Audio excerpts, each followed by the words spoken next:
The Ag Tribes Report is brought to you by Legacy Interviews, a video service that captures people as they really are, so the future knows who they really were. Listen to Legacy Interviews guests Dan and Kathy Brooks on the unexpected experience they had sharing stories from their lives. I learned a lot about you that I didn't know. Oh. Oops. Oh my goodness. All the things about his youth. He doesn't talk a lot about it. And if somebody were on the fence about doing this, what would you tell them? Don't overthink it. Just do it. Because we were really nervous about coming. I wished I would have known more about my mom and dad. And you've said that too, that you wish you would have known more about your family history. Wow. I had no idea. Welcome to the Ag Tribes Report, a breakdown of the top stories affecting the culture of agriculture, with your host, Vance Crowe. The report begins in 3, 2, 1. Let's begin. Welcome to the Ag Tribes Report. I'm your host, Vance Crowe. Each week, I bring on a new co-host that represents one of the many ag tribes that collectively make up U.S. and Canadian agriculture.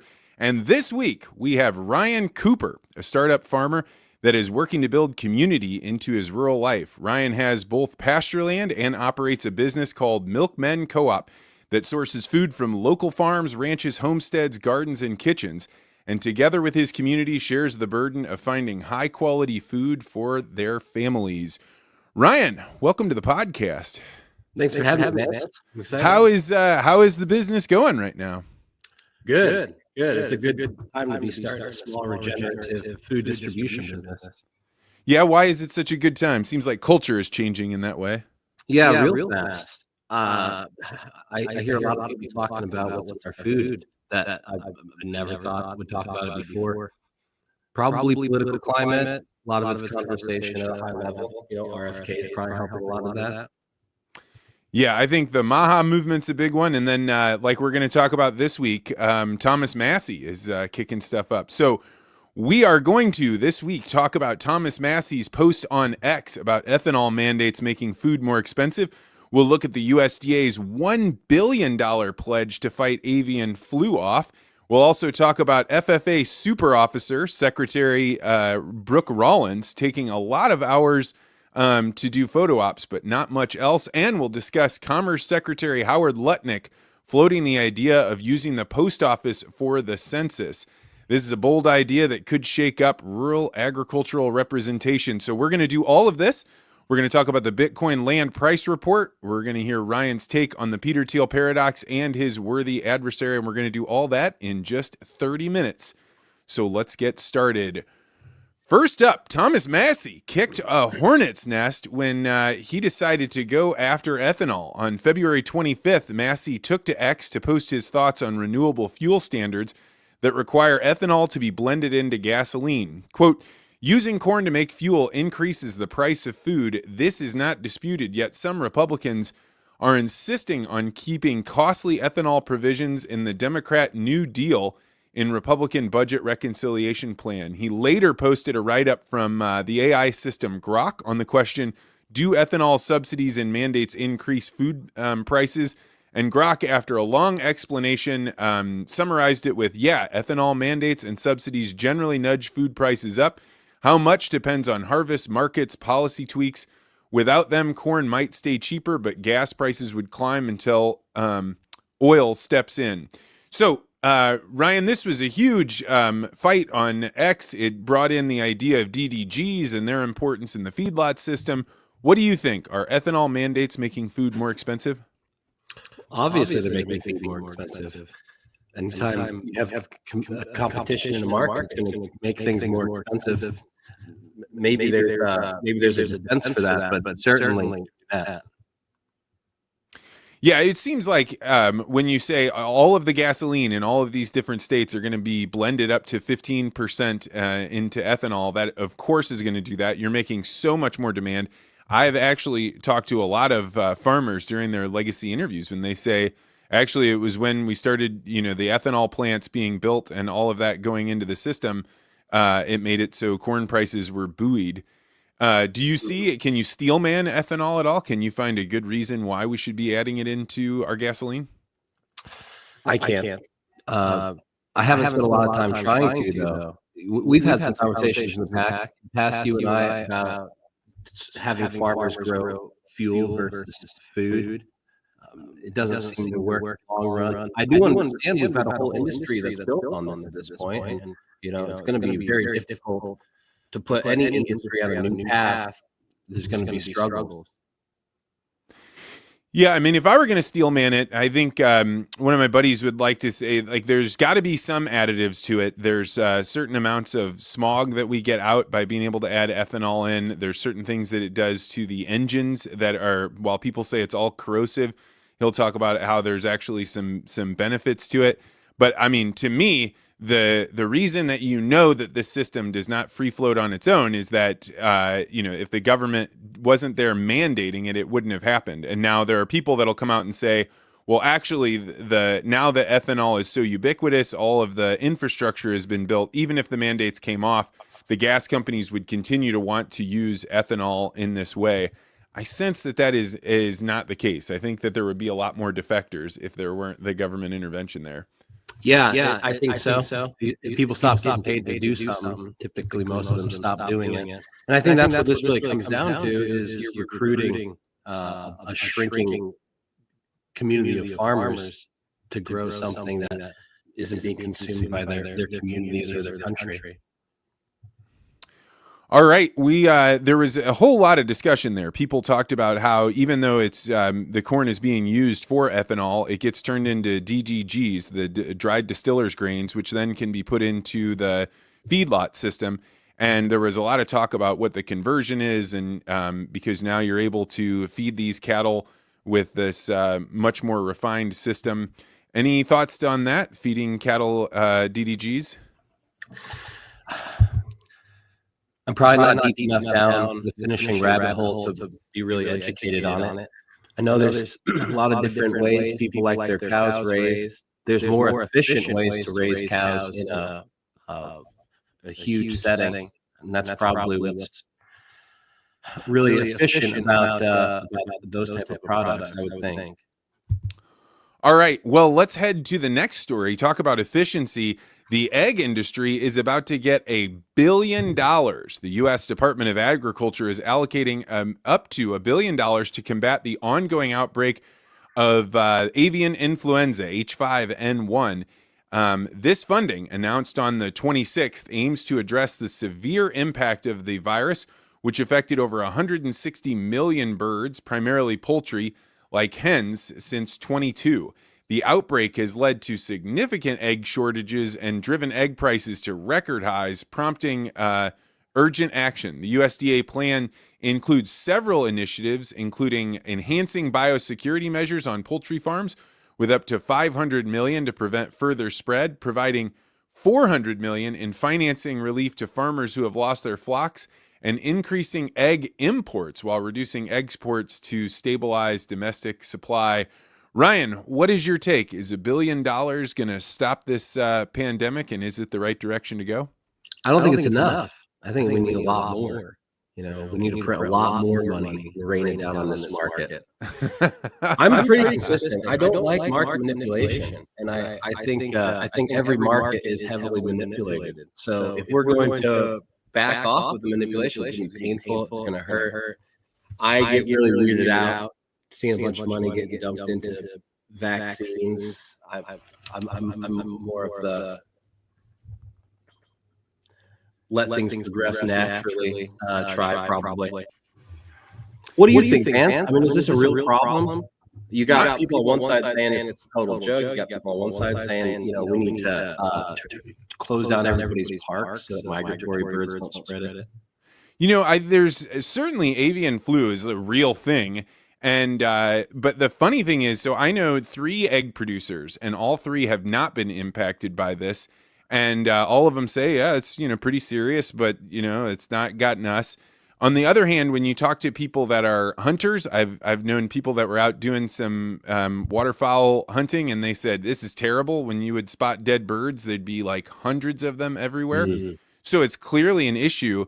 But I'm with you. Like, I can't imagine that you can rain more money on this and have it come out okay. It also seems to me that if Doge is trying to cut out employees and all sorts of waste and fraud and manipulation, I mean, dropping $1 billion into this industry means that they got to go make more cuts somewhere else. It seems like it's kind of disjointed from the work that the government's trying to tell us they're into right now.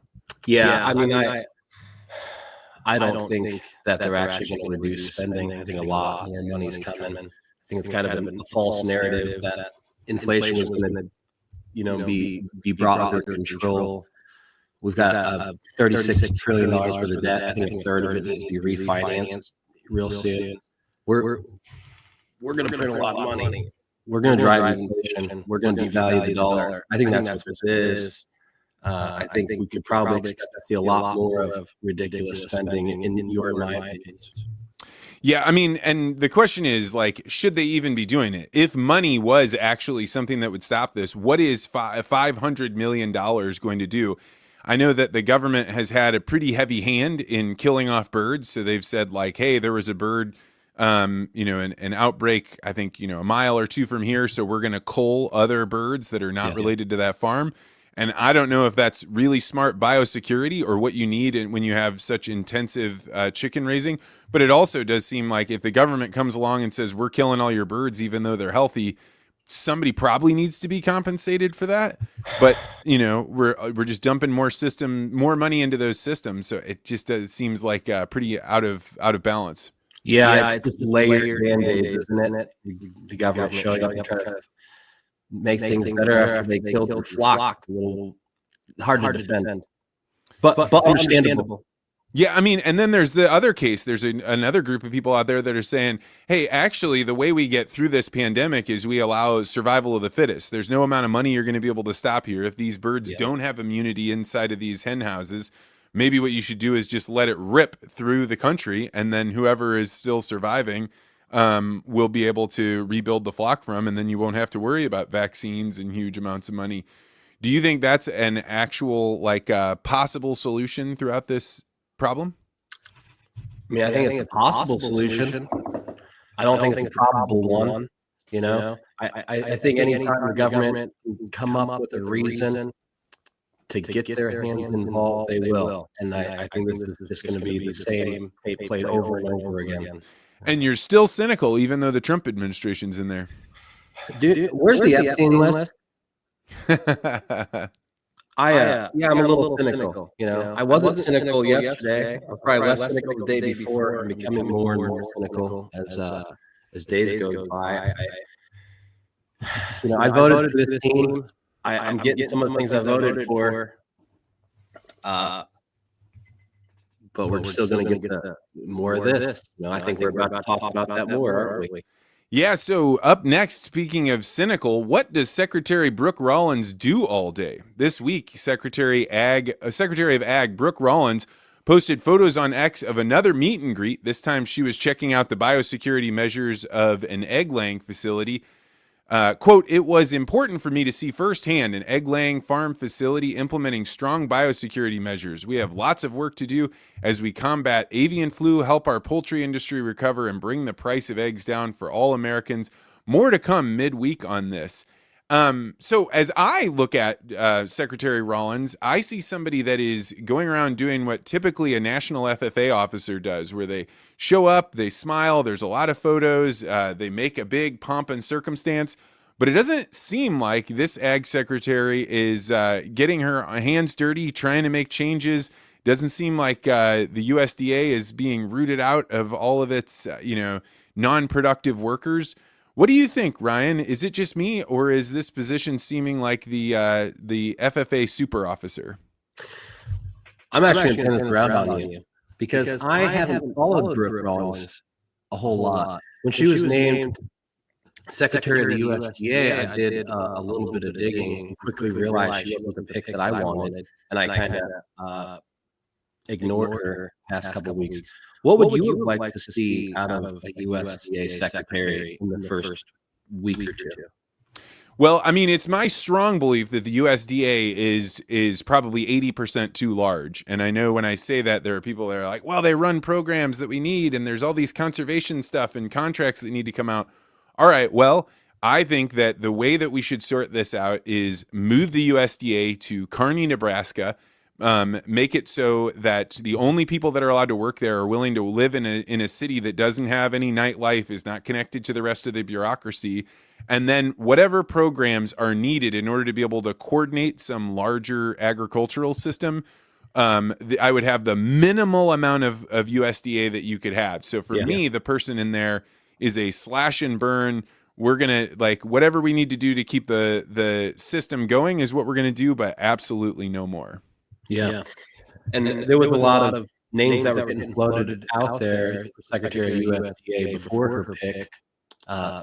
What were the big promises you were excited about?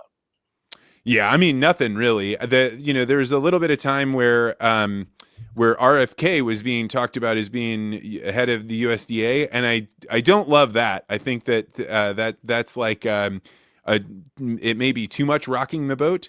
But then outside of that, there was nobody that I was sitting there being like, yeah, that'd be a person I think that will execute this. I think what we have now is basically a Trump loyalist that is just waiting to be told what we should do next in the USDA.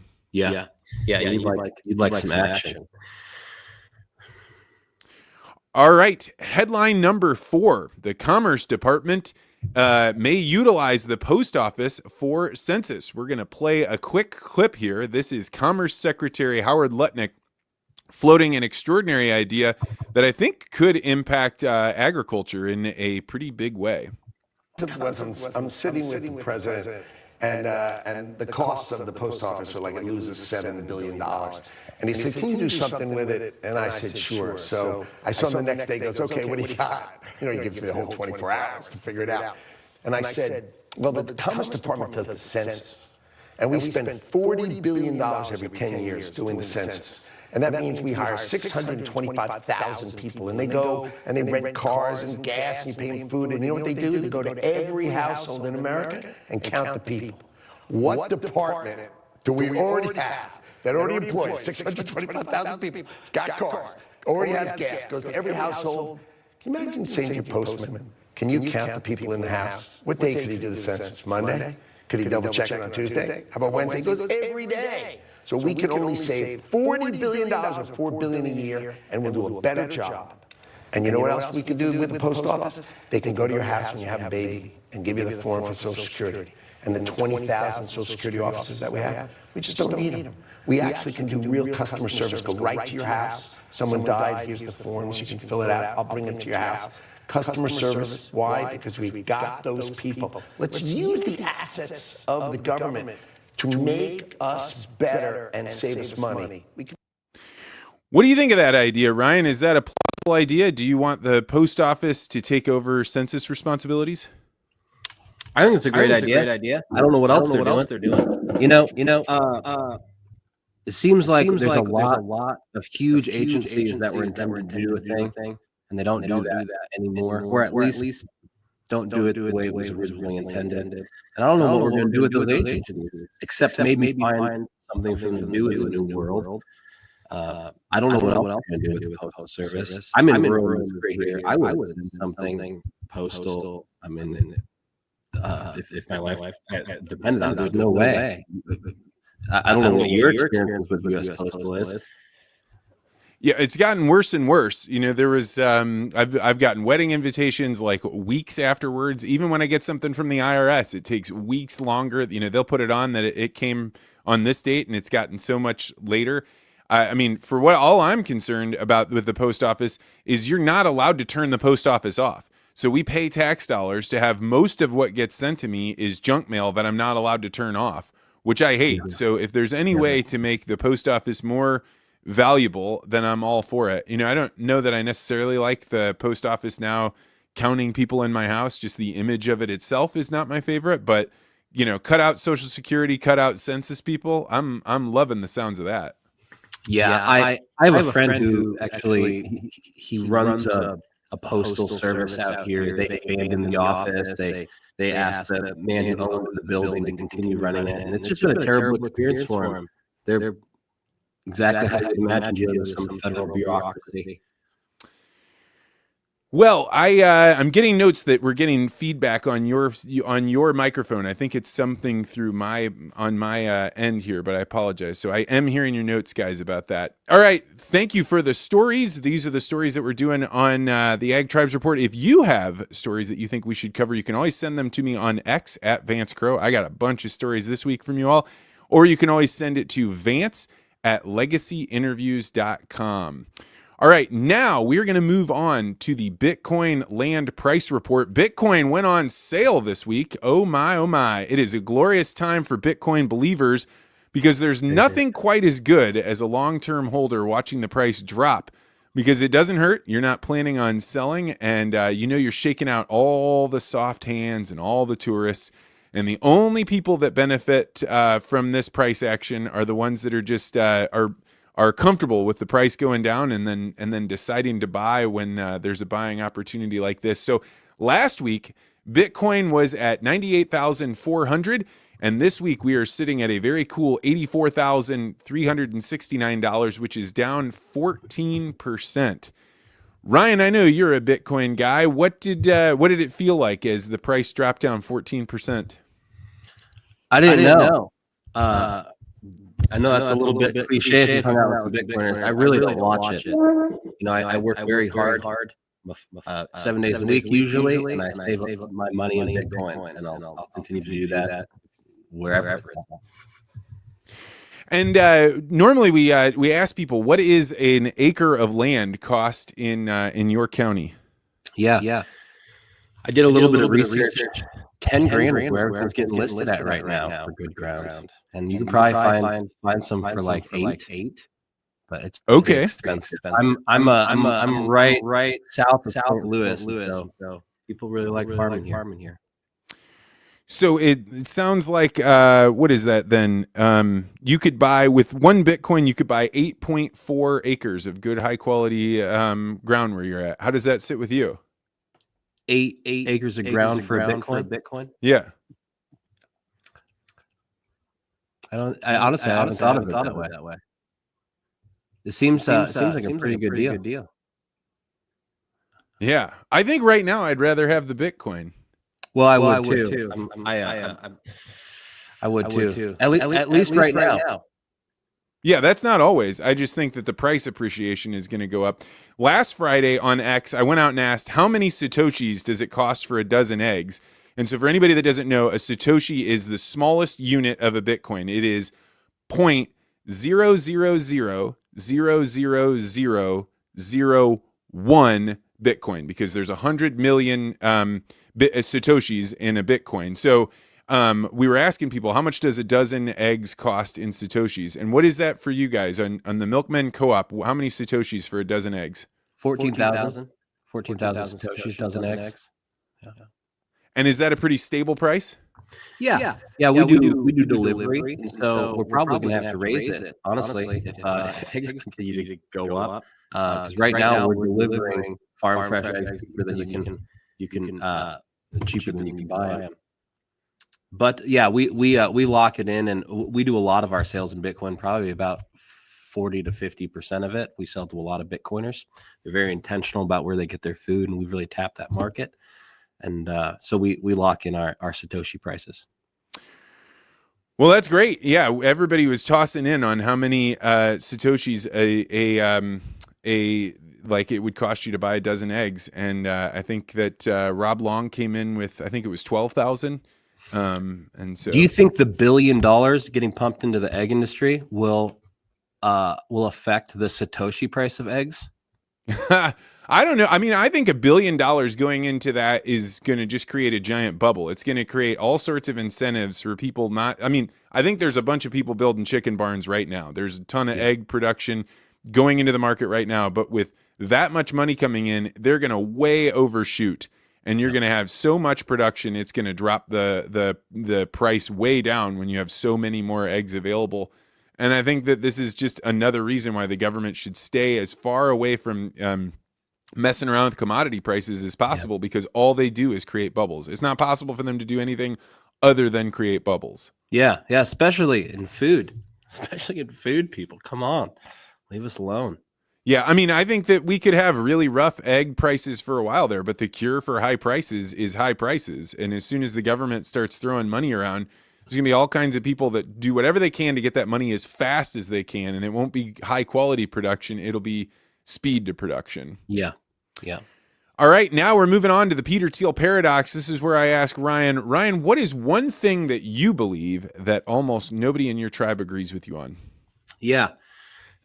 Circling around a little bit to us being Bitcoiners, I've struggled with this for a couple of years to really represent this, but I really believe that we're exponentially getting better and better at producing everything we need and eat and consume. And I think we're exponentially getting poorer at the same time. And I don't think we really understand that well. I think that we measure inflation, but the way I paint this picture is if you imagine like the 1960s, a brand new vehicle cost about $5,000. I actually pulled this from a book called Superabundance, which is a great read. Now a brand new vehicle, top line vehicle, would cost about $100,000. And I really believe that a brand new car in 2025 should be about $600. And it's so radical. I mean, no, everybody thinks I'm crazy when I say it, but if you think about that $5,000 vehicle in the 60s, and you consider every year we're getting better at mining our resources, producing our parts, assembling our parts, we're developing skills. We should consistently be more and more efficient at delivering the end product, which we have been. We have been, for the past 80 years when things have gotten better and better and better. And yet we pay $100,000 for a vehicle. And so I really want people to think about that and think about, like, there was a huge amount of productivity that we as a society developed since the 60s. And it's all been stolen from us. It's all been stolen from us. The whole delta between a $600 car in 2025 and a $100,000 car, all of that's been stolen to do all those projects that you were talking about a little bit. And I think if we really grasped that, we would be much less tolerant of a lot of the monetary nonsense that gets played with our economy.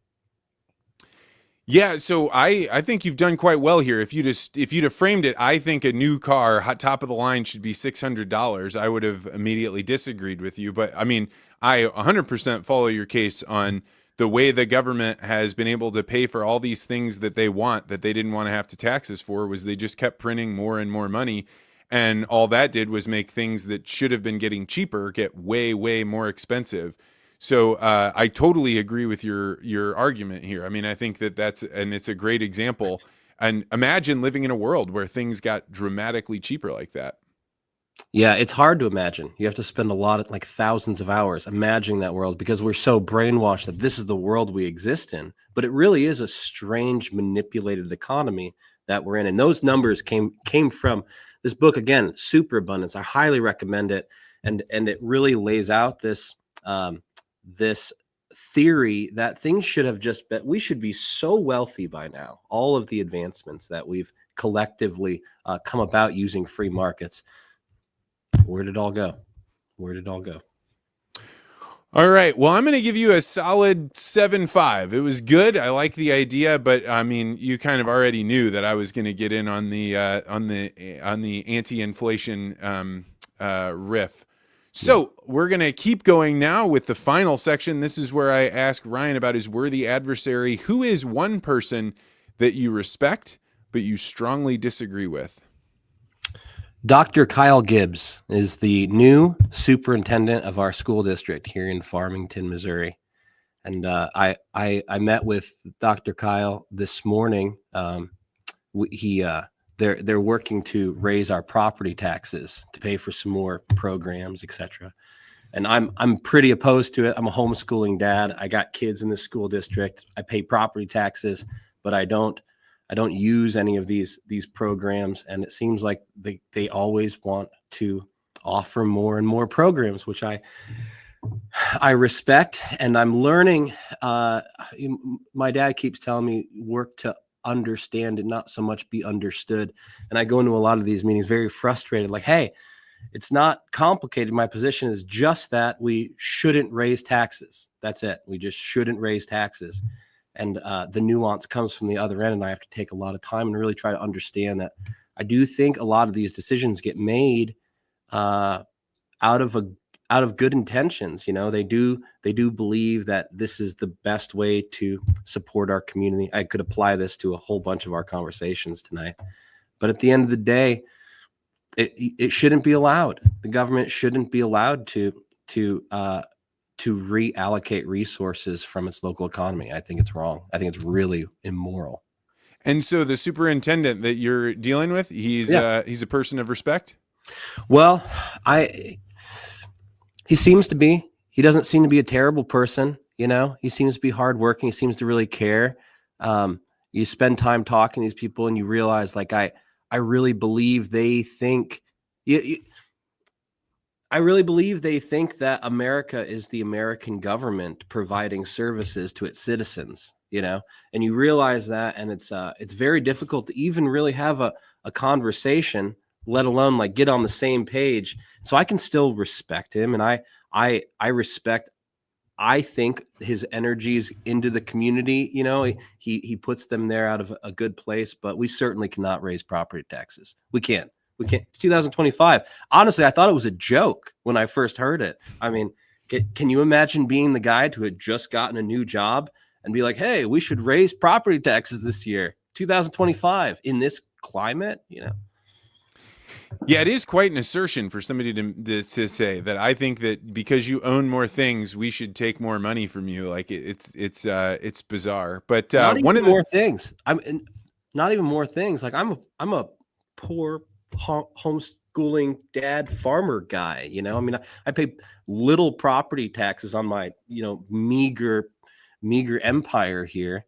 I'm not making $200,000 a year as a superintendent of a rural school district. You know, I'm not driving the nice car. I pull up to those things with like hay on the back of the truck. I'm trying to get into this meeting at 8:30 on a Thursday. It's not even envy. That's the weird thing, is you think like, oh, they think, you know, you have more than me. I should be able to take some of that and help some special needs kids. It's just, they're communists, Vance. They're communists. They think it's the collective. Like, hey, we're all going to put into the pot and it's going to better us all. Can you respect communists? I don't know. I do. I mean, I think I heard, I think Tucker Carlson of all people said this. He was saying, respect is when you encounter somebody that can do something that you can't do. And that's when you're like, hey, I got to respect that guy. He knows how to do something I struggle with. So I wondered, does the superintendent meet that definition for you? Well, he's a worthy adversary, in so much that I am going to be adversarial towards him trying to raise taxes on my population, and I will be respectful. But I guess that's as far down the respect rabbit hole I could probably go. I don't know him personally. Maybe we'll get a chance to eat a meal together. Well, I love it. Good choice. One of the things that Ryan does such a good job of is staying involved in his community. And if you ever see him pop up on X, some mornings he'll hop on there and he'll talk about how he's engaged in his community. And I have to say, it makes me be a better community member. It makes me want to, you know, get involved, show up at things, read the stuff that gets sent in the mail to me. And I think it's really amazing. So if people wanted to learn more about you and the Milkmen Co-op, where would you send them? Yeah, milkmancoop.com or find me on X, Ryan Cooper 116. Is that because there were 115 people before you? No, this is District 116, and I waged a losing political battle for state rep this past year, and that's still my handle. I don't want to change it again. All right. Well, thank you, Ryan, for coming on. If you've been listening, then if you want to support the show, there's a couple of great ways to do it. One is to check out Legacy Interviews. This is where I sit down to record individuals and couples telling their life stories so that future generations have the opportunity to know where they came from. Today, I sat down with an absolutely wonderful couple from Michigan who talked all about their values, how they raised their sons, what they loved about their daughter-in-laws, and what it was like to be grandparents. It was a truly magnificent day. And if you would like to make sure your parents or grandparents are captured, go to legacyinterviews.com to find out more. Also, if Ryan and I have made you curious about Bitcoin, I'm always encouraging people to go out and get a Lightning wallet. You can do that, and if you send me a Lightning invoice, I will send you. Now we are down to 125 sats. So many people took me up on the 250 sats, so I will send you 125 Satoshis. And if you're looking for what is a good wallet to get, the River app, which is the group that's been sponsoring the podcast, you can go to river.com and download the app and send me your Lightning wallet. I will also include a link to River in the show notes. So that way, whether you're buying them on an exchange or you're just getting that Lightning invoice, so I'll send you 125 sats. It's a great way to support the show. All right, that is going to do it. We will be back next week, probably with a Canadian, because I think the tariff wars are about to heat up. So thank you so much, Ryan, for coming on. And as always, feel free to disagree.